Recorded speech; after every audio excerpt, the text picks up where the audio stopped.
And I'll be messed up if you can't be right here. I do the same thing I told you that I never would. Told you I'd change. Guys, it's border patrol.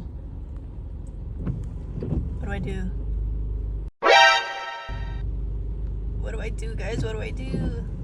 Driving up to Canada from Seattle took about roughly 2-ish hours, maybe 2 hours. Staying in the line wasn't that long. Not gonna lie, I got stopped at Border Patrol because I declared I had pepper spray, and apparently you're only supposed to have bear spray or canine spray on you, so good note for next time.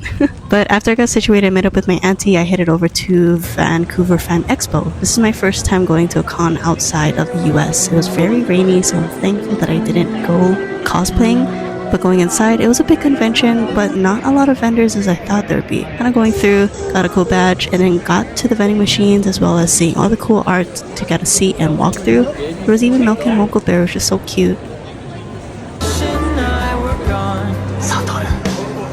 Walking past the panels, I found out that Christopher Lloyd from Back to the Future was here. I was trying to sneak a video, as you can see he caught me. After the expo, I waited for my cousin to pick me up so that we could go to the Bunny Cafe. Ah! So we got to go to a Bunny Cafe. This is one of the only ones, I believe, on the West Coast. I have always wanted to come here for the past few years, ever since I found out about them on TikTok.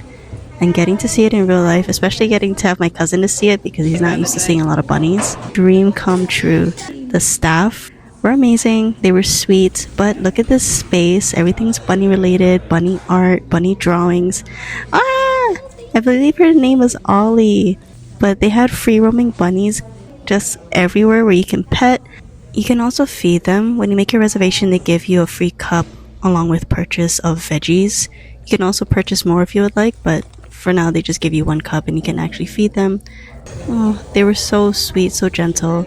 And when you actually go up to see the bunnies, they have descriptions along with their names, so you can get personable and see who you're meeting. And they're just so adorable. Before you go inside to meet the bunnies, you can actually purchase some drinks and they'll bring it to you. Just be careful, I guess, drinking them. I'm actually surprised that they actually allow hot drinks in this space, because I just worry, you know, if someone accidentally drops something.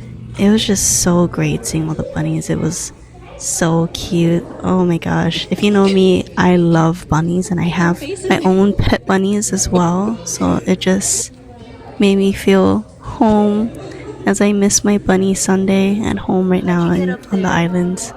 I do want to note that all the bunnies at the Bunny Cafe are adoptable and you can also foster them if you would like to. So if you're in the area of Vancouver or just want to drive down to go visit, yes, these bunnies are adoptable and they are adorable. So I think it's worth it helping a bunny find a home and then helping them make space for more bunnies that may need a home as well. As you can see, I had a very hard time wanting to leave because they were just so cute. In the cafe, they also sell some pastries as well as some sandwiches. They also have carrot cake. It's a must. Now my cousin and I were getting really hungry, so he brought me to Horin Tonkatsu Ramen. Known for their tonkatsu, they marinate and broil their pork bone broth for 20 hours to just prep this broth in general. They even had a beautiful matcha dessert to taste right after, and it was creamy, delicious, and not too sweet. My auntie made Filipino food for breakfast. It was adobo with rice and fried egg. It was incredibly delicious and it made me miss home, definitely.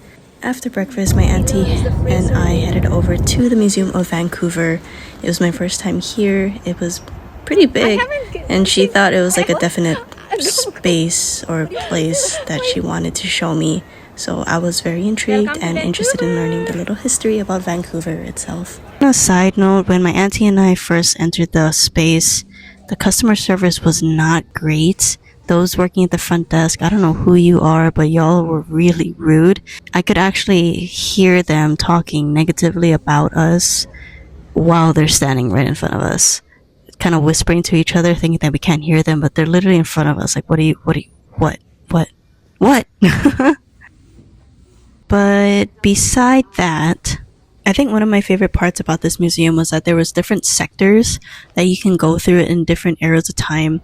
They definitely did a great job of capturing of the different sections that you're kind of walking through, especially when it came to colors, lights, and descriptions of the spaces that you were in. They even had cute little spots where you can have little photo worthy sessions to do. So that's what I did. And you can spot it on my Instagram page if you follow me. But yeah, it was really cool. The Vancouver Aquarium was the next sightseeing spot that my auntie wanted to show me. We ended up eating at the cafe there, and though it was expensive, it was alright, I guess. But listen to this.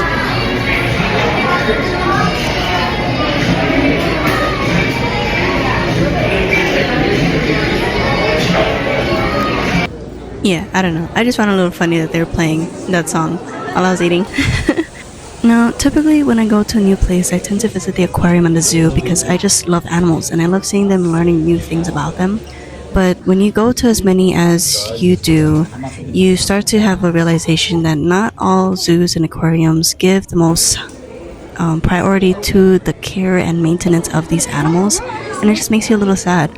An example would be like a small enclosure for a very large animal such as a bear, or even one of the polar bears when they just don't have any ice or any shade, or fishes in general when they are put in small little tanks and just go back and forth. It just makes you a little sad, and it makes you aware of these things. I want to advocate that just any organism, big or small, is worth caring for, and I applaud those that take care of these animals for research purposes, especially for those that are endangered or extinct. But for those that are just trying to make a profit and a bank out of the public, I ain't about it. Animals are worth caring for. They're the first ones here. This is their first home. What can we do to make them feel more at home if we can't, release them into the wild? So please donate where you can, or volunteer where you can as well, to see where we can help and support these organizations. I do want to clarify that in no way, shape, or form I am talking negatively about Vancouver Aquarium specifically. I am just talking about in the general masses of zoos and aquarium in general. Oh my god, are they real? Now, since my cousin finally finished work, my auntie and I headed back to the convention center, and lo and behold, Fan Expo is still happening during the weekend. So saw some cosplayers, especially Chainsaw Man, and the chainsaws were actually moving. So I thought this was really cool because I haven't seen a cosplay like that before. So we decided on getting dinner once we met up with my cousin. We went to Captain's Broil. It was alright. Little pricey. Customer service wasn't the best, but I just enjoyed spending time with my family. Then we kind of went out to get some desserts at Snowy Village. That was delicious whatsoever. I've never had like really smooth, deliciously flavorful kind of shave ice. It was like a Korean bingsu, I suppose. But we got cheesecake, mango, and then the taiyakis. They were Nutella filled. Oh, that was so good. And just headed back home. Now, this is day 3 in Canada. This is my last day, and we decided to eat some dim sum in the morning. My cousin recommended a Michelin guide spot. This was Neptune's Palace Seafood Restaurant, and it was delicious. Oh man, this alone made me start to fall back in love with dim sum. Now, I'm not entirely too familiar with dim sum, so I let my cousin choose. We just got some shrimp, crab, rolls, baos, and oh gosh, they were all delicious. If you're ever in Vancouver, highly recommend checking out this spot. I can tell why it's Michelin Guide.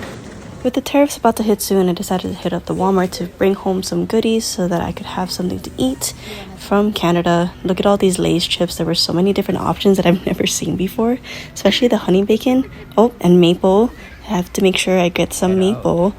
Since my cousin knew how much I love hot cocoa, he insisted on me having to try out Tim Hortons, and we got the vanilla latte, I believe. But I wanted some pandesal to bring back home because it's hard to find in Washington. So we headed to the nearest Asian mart that was nearby and grabbed some pandesal as well as mochi and just other spices, and especially this white rabbit candy. Once my car was filled up with lots of goodies, my cousin and I just had to watch the newest episode of Solo Leveling before I left to the borders. But that concludes my weekend trip in Vancouver, Canada. Here's the Secret Border Patrol agent again, but mahalo for watching, and see you all next time. Bam, bam, bam. And I'll be messed up if you can't be right here. I do the same thing I told you that I never would. Told you I'd change even when I knew I never could. Know that I can't Find nobody else as good as you. I need you to stay, need you to stay. I do the same thing I told you that I never would. Told you I'd change, even when I knew I never could. Know that I can't find nobody else as good as you. I need you to stay, need you to stay.